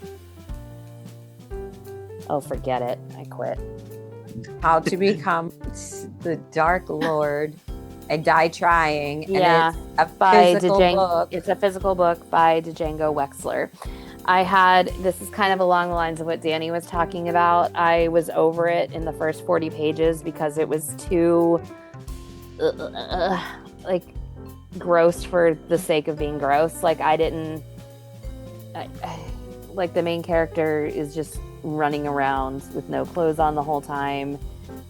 And I couldn't get past it, and it just drove me nuts. Like, I can't. Anyway, so if anybody looks it up and is interested in it, I'm happy to either send it to you or find you the next time I see you, whatever you want. You just let me know or let Casey know, and I'll... Wait. What is How to Become... How to Become the Dark Lord and Die Trying. It is a series. Okay, and now Danny, I just put in the chat the interview questions that we asked each other. I would like you to interview Rachel. I'm putting that book away. Okay. Yeah, the Um, getting like a massive sun glare in here. This is what I get every day when I'm working. Wait, Feels so like you a don't. nuclear Scooped over flash. some. There we So go. Rachel, you don't want to talk about this book? I don't want to You're just talk bringing- about it other than I didn't like it because it was gross along the same Oh, okay. line as like Danny's book. I have another book. I have a book I Okay. actually like. So that one was actually. So that was bringing I was- awareness. Don't I do was- this. I was offering it up. If anybody Yeah. does read about it and thinks it's something they want, I am happy to send this to you because it is. Got it. I will not be attending book club in January. Because Okay, but the real Okay. question is, which is better, Scampering or this book? Oh, this book. I mean, at least this book, like, it was like Scampering is like poo on the bottom of poo. I mean, like, it's like layers of poo. I can't. So at least this one, like, attempted to tell a for real story. I just didn't enjoy it. Which I think Scampering is in Hawaii right now. Wait, I think what? that we I think sent, we sent we it. sent poo to Hawaii. I think when everybody, because I sent Amber her Thanksgiving gratitude. Thank you for joining. Yeah, we November's got that book box. club. Thank you so much. I forgot to say that. Thank you so much for the box. It was awesome. Yeah, so Amber, we Scampering's really in there. is Scampering in there. Yeah, I'm pretty sure I put it in there because we wanted to No, see how she felt about it. Casey just sent you poo. Please know there's poo in that box. Kind of Oh, worse than lovely. two. But it's some of like- the- Like Rizzo Some of the says other in stuff- Greece, it's like fleas on rats. I mean, it's Aww. Rizzo. Fleas on squirrels. Jesus. poo. Straight I will let her poo. know that we have a box of poo. But And Jerry's right. That's being nice. That's being really mean to poo. All right, so do you have Oh. another book you're gonna do then? Yes, yes. So I have, it's called Listen for the Lie by Amy Tintera. It's a thriller. Sorry, we're taking a different left. So it's a thriller. And I listened to it on audio. What made you pick up this book? It was on the Goodreads list of potential books of the year, thrillers of the year. What were your first thoughts when you started reading? Okay, this is just another thriller. This is another whodunit, try to figure out mystery. Can you show me the book again? Which one? The one we're talking about right now. It's on audio. Oh, you audioed this one. I audioed this one. Remind me the title and the author, because I gotta write all this down, and I'm sorry I Listen for missed the it. Lie. Listen for the Lie. Amy Okay. Tintera. Thank you. Welcome. And did the book hook you right away, or did it take time? It hooked me right away. It's the kind of a story of, not kind of, a woman who was accused of murdering her best friend back in a small Texas town, never charged, left the town, and yeah. And then a podcaster several years later picks up, like, you know, how true crime podcasts do, picked up the story. And so now it's become national news again. And she's been fired from her job. And she decides to go back to the Texas town and ends up getting involved with the podcaster trying to solve this mystery. What stood out to you about the writing style? So this one was unique because it's told from two different perspectives, and I think that's why the audio is so good, because it's told from Lucy, who's the possible murderer. It's told from her point of view in like a normal audiobook. But Listen for the Lie is actually the title of the podcast in the book. And so on the audio version, the podcast sounds like a podcast. There's an actual change in the tone of the audio. So it sounds like it's actually recorded over radio for the podcast. So it's a very clear, here's Lucy's story, and then it'll shift to an interview that the podcaster is doing on his podcast with people in the town. So that was really cool. Who was your favorite character and why? Lucy's grandmother. because she's just a smart ass. She's the reason that Lucy comes back to the town. She wants Lucy to prove she's innocent. Lucy's mom thinks she's lost her mind because she sold her house and moved into a tiny house and just hangs out all day with 80-year-old men and drinks. Okay. Like she's got like a constant stream of boyfriends, and she's just like the life of the party. Were there any characters you disliked or found frustrating? I absolutely hated Lucy's ex-husband. He was, and this is why the book only got 4 stars for me, is because he didn't get his just desserts, and he deserved to be hogtied and dropped in poo. So, or forced to read Scamper, one of the two. And yeah, he was dirt, and I hated him. Then he frustrated me that he got so much airtime. What was the most memorable or powerful scene? I think when Lucy starts to get her memories back, because she's forgotten like 48 hours worth of time around the murder. I think when she slowly starts to get her memories back, and it doesn't happen all at once, I think that kind of hits you over the head. Like, ooh, something really bad happened here. Mm-hmm. What themes or big ideas stood out in this book? It's okay to stand up for yourself.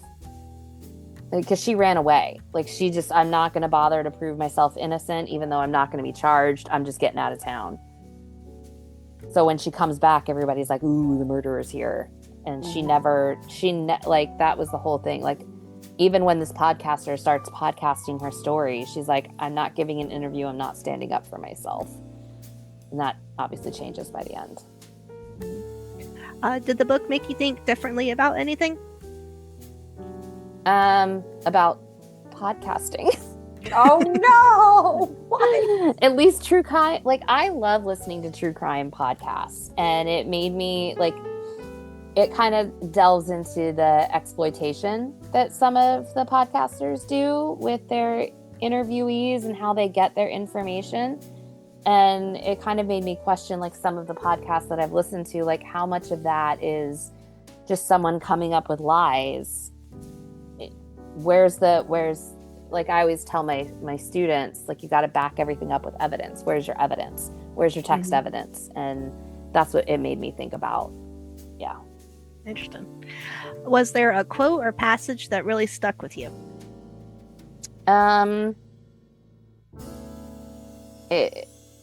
Men always believe each other.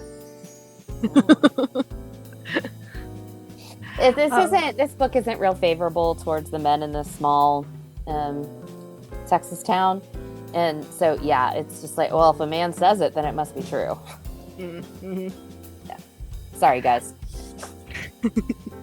Was there anything you wish had been done differently, or if you could rewrite one part, what would it be?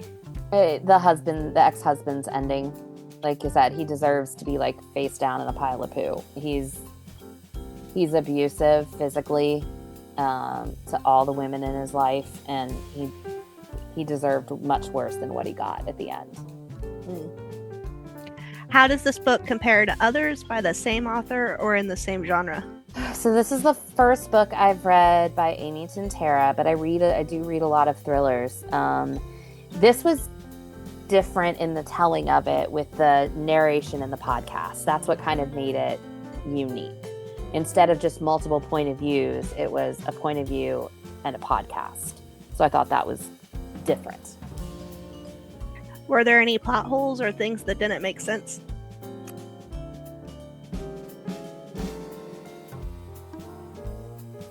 So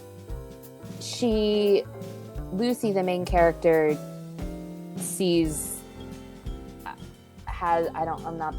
has basically an imaginary friend, sees a person, there's a voice in her head, and at first it's not real clear. It kind of makes it sound like she's crazy, like, because the voice is always telling her to kill. And you think, okay, maybe she's like off the meds, like what's going on? And I wish it had explained that voice and that kind of imaginary. I wish it had explained that earlier in the book, because it makes you spend too much time thinking she's crazy. Yeah. What are your feelings on the cover art, and does it truly represent the story? So the cover art, the cover of the book is a little bit different than the one that Casey put in the chat. The cover of the book is just red, and it has a microphone cord running all over. Oh, okay.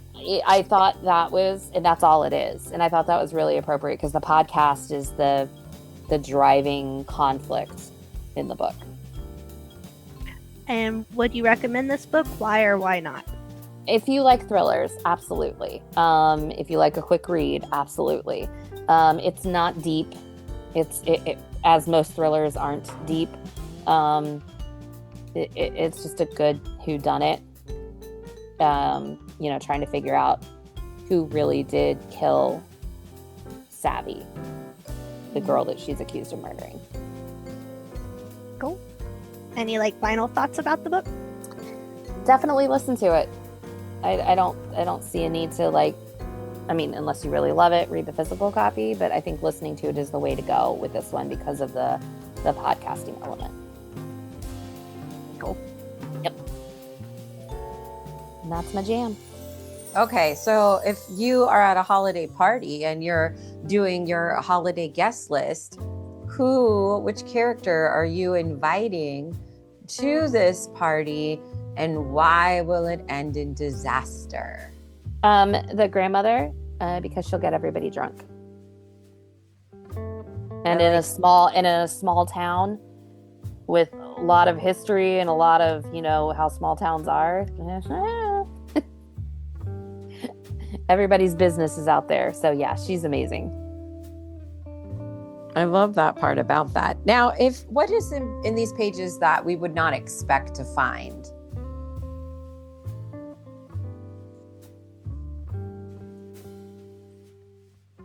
I think the flashbacks. I didn't see the flashbacks coming. There are flashbacks that are very important, and they came out of nowhere.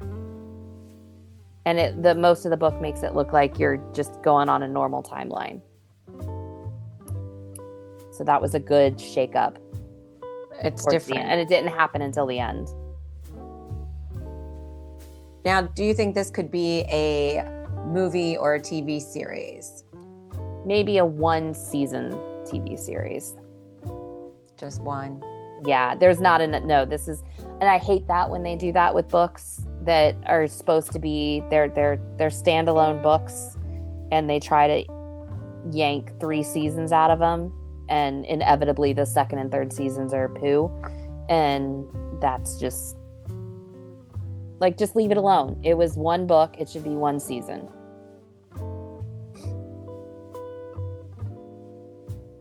Any additional questions from our peanut gallery? What would it taste like and what would it smell like? Oh. It would taste like wedding cake. And it would taste like wedding cake and watered down beer. And it would smell like wet grass. I like fresh mowed wet grass though. That's a pleasant smell. This is like at night swampy wet grass. Oh, not good mind. wet, not freshly cut. Okay. No. Okay. Like swampy wet grass. I guess I should. Okay. Not a pleasant wet grass. Yeah. Just water, but the sulfur water. Yeah. Yeah, the reclaimed water smell. The well water smell. Oh my gosh. If When you you start could pick a getting your liquor, shoes- what would the book be? A liquor? Yeah. Bourbon. Hey, bourbon's not bad. No, it's not. But that's what the grandmother drinks Oh, all the time. damn it. It's not a bad thing. I love It's a Nana. rock gut bourbon. It's the cheap $7 bottle bourbon. But yeah, Got it. it's definitely, something you rolled up 7-Eleven, you found something dirty and dusty in the back. And It's Mad Dog 2020. it's something that's going to give you a hangover, and not a good way. Not that The Hangover's ever good.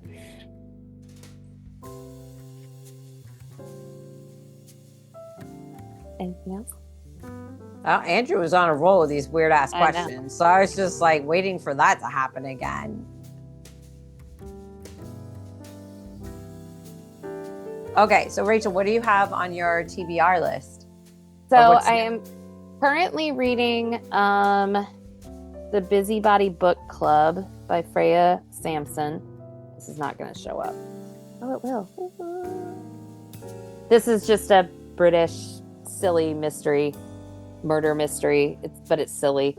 And then I am listening to, because I always listen to a book and read a book at the same time, I am listening to Yellow Face by R.F. Kuang.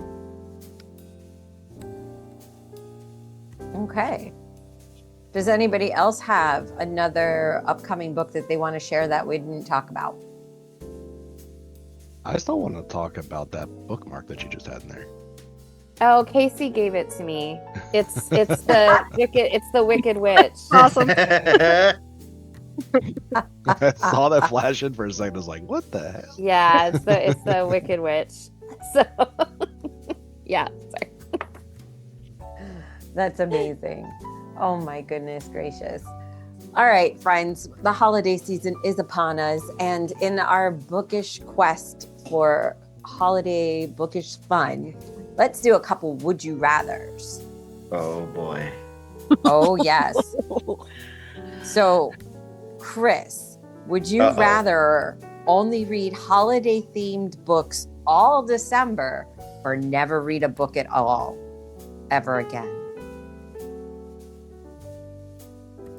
Only holiday themed books for the whole month of December, or read nothing at all? Just for the month of December? I mean, I'll guess go read. I can go a month without reading.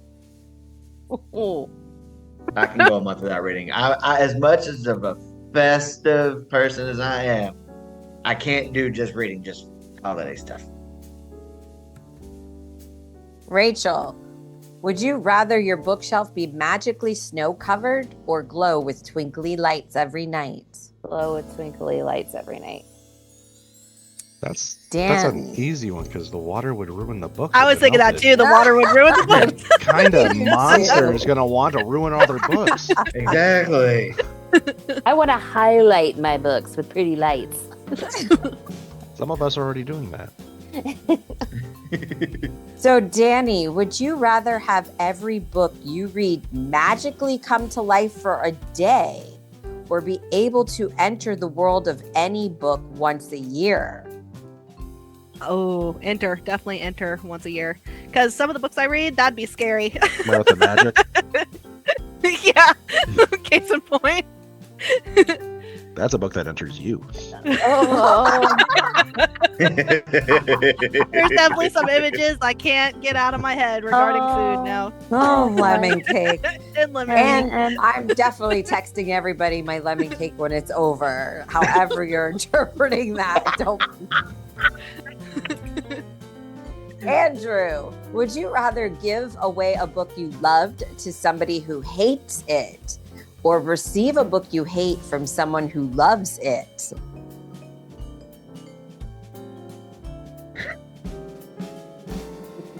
Say again. Oh boy, too many things. Would you rather give away a book that you love and that person hate it?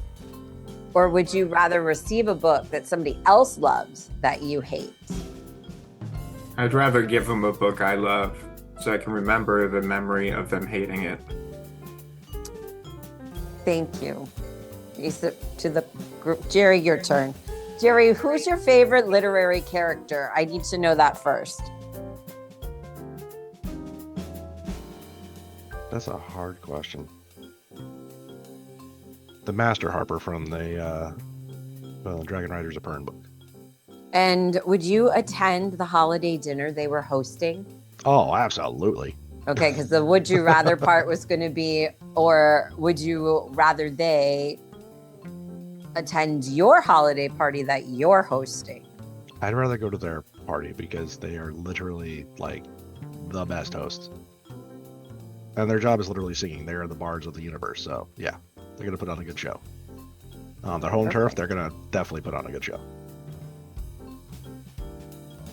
Rachel, would you rather your bookshelf rearrange itself every night or have a book jump off the shelf and read itself to you?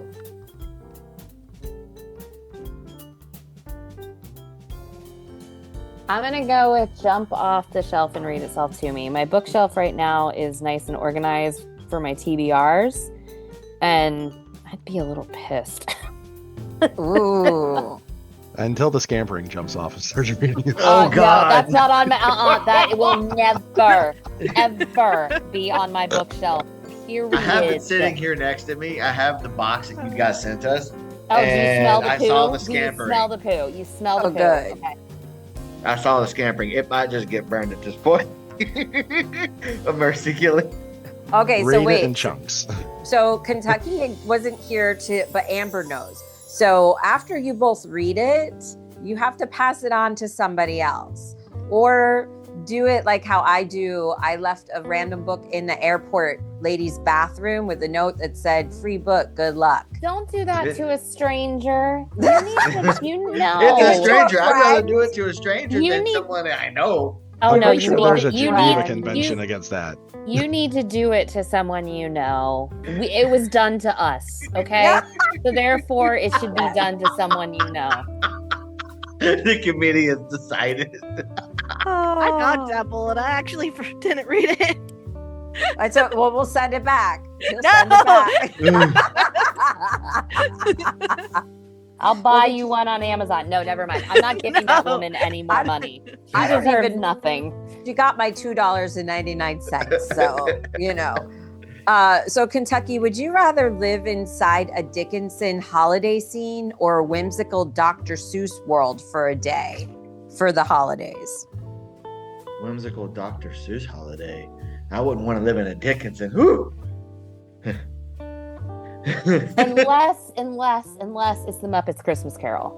Oh, okay. Yeah. See? Then see, you I gotta can- be there. Yeah, that. We'll yeah, be that. watching that tonight. We'll be watching that tonight. Light So- the lamp, not the rat. Light the lamp, not the rat. So, Danny, would you rather accidentally spill hot cocoa on a rare first edition, or lose your favorite holiday book forever? Oh God, those are both horrible. It's a holiday book. It's No. not that hard of a choice. Ah. Ah. Probably the second, just because spilling stuff on a book, it's like monstrous. I could always replace the other one. I eventually. just want to point out how many times you have spilled coffee. I on our know, and it books. sucks so bad. Yeah, I've had to rebuy a couple of books thanks to you. Yeah. Unfortunately, I have a bad habit of leaving coffee on bookshelves. Yeah, and it has spilled a few times, and it has sucked so bad trying to yeah. Bad. I've never agreed with spousal abuse until that day. So, Jerry, would you rather only read books recommended by friends or only books picked randomly from the library? Recommended by friends. I feel like my friends would know what kind of stuff I'm into, or at least recommend good experiences in reading. Keep in Oh, I got mind, you. Casey sent you scampering. I was thinking that. Well, that was definitely an experience. And now I know what you gave your wife. I kind of feel like I need to find a revenge book to give you. Phantom of the I'll read The Opera. Milking Maid. I'll read The Milking Maid and let you know. Rachel said. Oh, God. Rachel said Phantom of the Opera. Ugh, that is torturous. I'm here for you, And- Danny. Yeah, and you can And read that it's a lake, yes. not a sewer. Great. Oh my gosh. A We're Pooh back- River that Underline. stops moving. I'm gonna go in there. I'm gonna underline. I hate Every quirky time it books, says lake. but if you read it, I will highlight that for you and underline lake. Great. That just means it's stagnant poo water. That's even worse. At least if it's flowing, it's getting some of the shit out of there. And I mean shit literally at this point.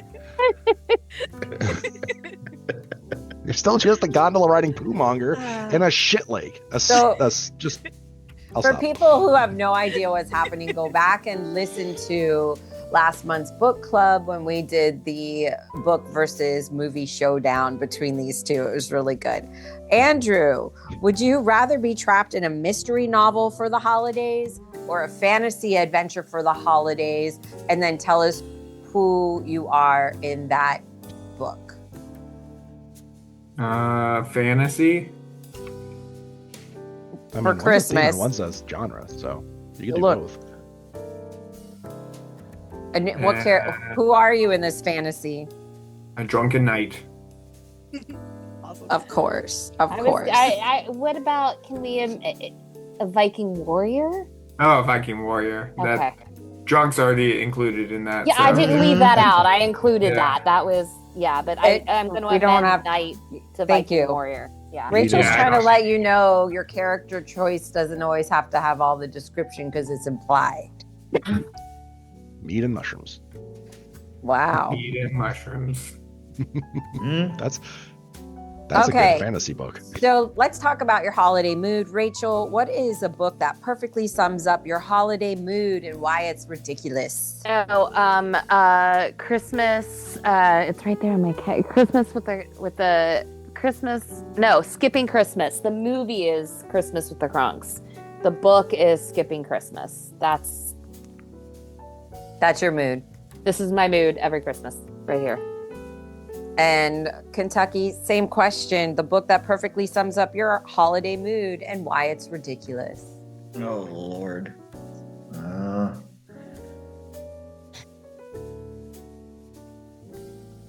I mean, I watched the movies and read all the books. I would have to go. That sums up my holiday mood. Trains, planes, and automobiles. Andrew, it's not your turn. It's not your turn. Yeah, I have to go planes, trains, and all. Yeah. Oh my god. How well we know each other. Mm-hmm. Is that- especially now that I'm an adult? I'm just like, oh, God. Can I pick for Andrew? I know he put something in the chat, but can I pick for Andrew? Please. I'm gonna go for Andrew, Home Alone, because I feel like that just epitomizes. Number 2.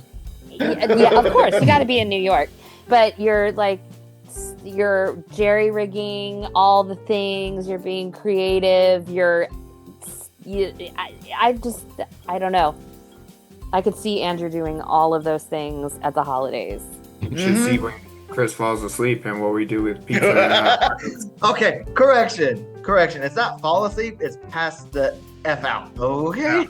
No, it's more than once. But It's Rachel- happened more than once. Sorry, Rachel's I not picked for wrong. you, Andrew. Sorry.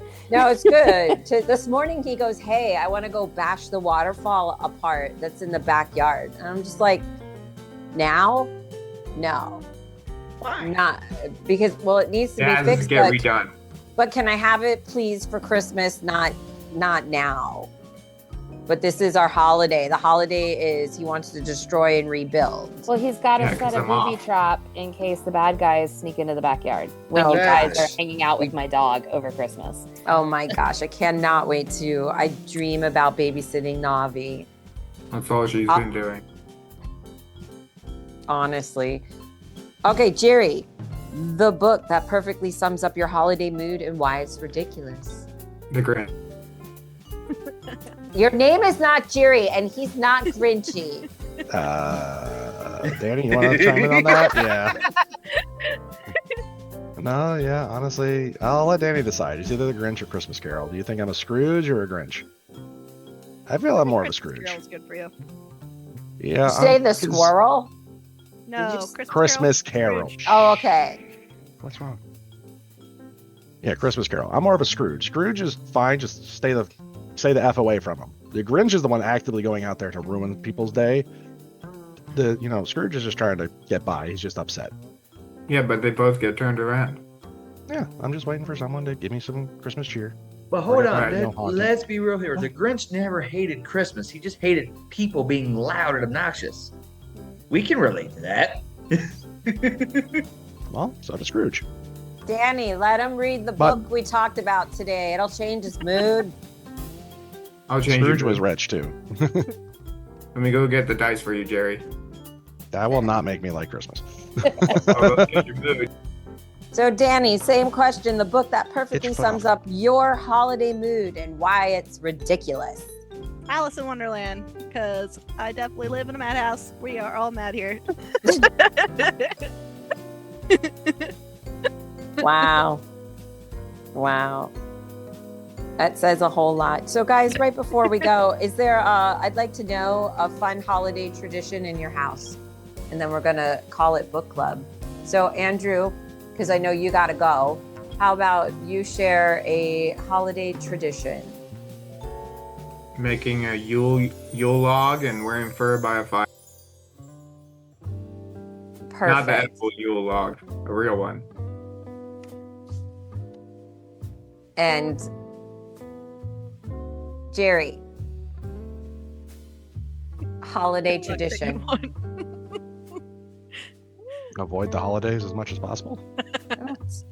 Try to make it through without murder Breach. or getting arrested or without some new addiction to some sort of substance like alcohol or drugs. Challenge Okay. accepted. Rachel, what's your holiday tradition?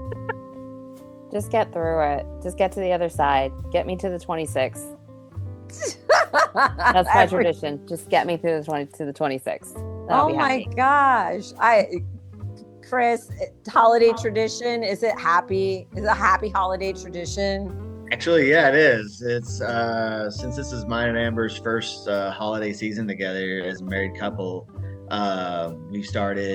we're doing spending time together, just loving each other, and just experience everything. And then to ring in the new year, we're gonna have homemade tamales. Ooh. So we're doing something different.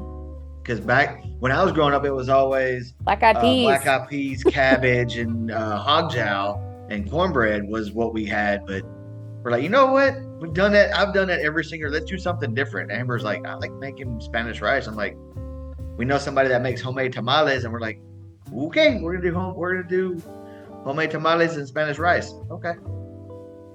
Should I place like it. The dreidel.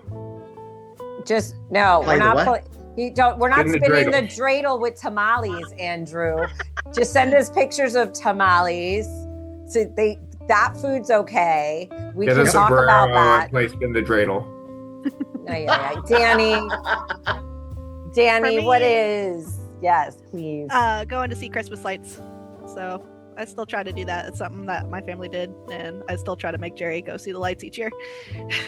Are you talking about the ones local downtown by us? Yeah, we have the botanical gardens, and we also have in Largo, and then we also have the Yeah.